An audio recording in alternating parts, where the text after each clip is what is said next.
Vincent Avanzi, bonjour. Bonjour. Vous êtes le jeune créateur d'une entreprise qui s'appelle La Plume du Futur. Vous vous définissez, je cite, comme un Chief Poetic Officer. Qu'est-ce qui se cache derrière tout ça, derrière ces intitulés très poétiques?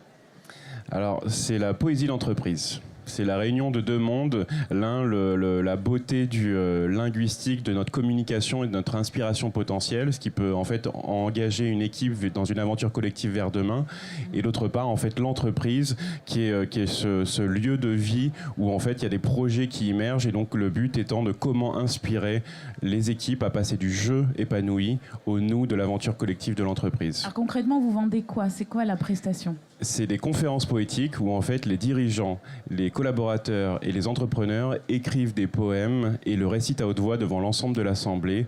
Et c'est sur l'éveil des richesses humaines, et c'est un moment qui est très humain, magique, parce qu'en fait ils écrivent sur leur vision d'avenir, l'expression de leurs rêves, et on se rend compte qu'on a tous un horizon commun, et ce qui permet d'aller ensemble vers demain de manière engagée, alignée et au service de l'entreprise. D'accord. Et ça se traduit concrètement comment après?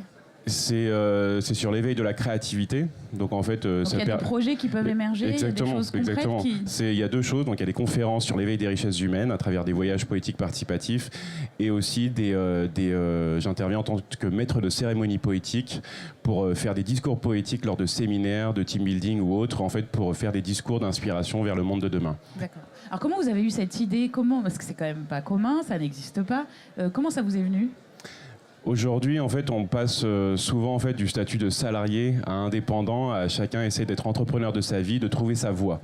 Et Steve Jobs disait, on peut connecter nos dons, connecter les dons de son profil. Et pour moi, ça a été en fait la convergence entre une passion pour la poésie. J'ai travaillé chez Microsoft pendant 5 ans, donc beaucoup de compétences en business. Et j'ai eu la chance de partir faire 2 tours du monde. Et ça a été justement tout le travail en développement personnel, sur le côté humanisme, comprendre ce qui peut faciliter l'inspiration de l'être humain, sur l'éveil de ses talents.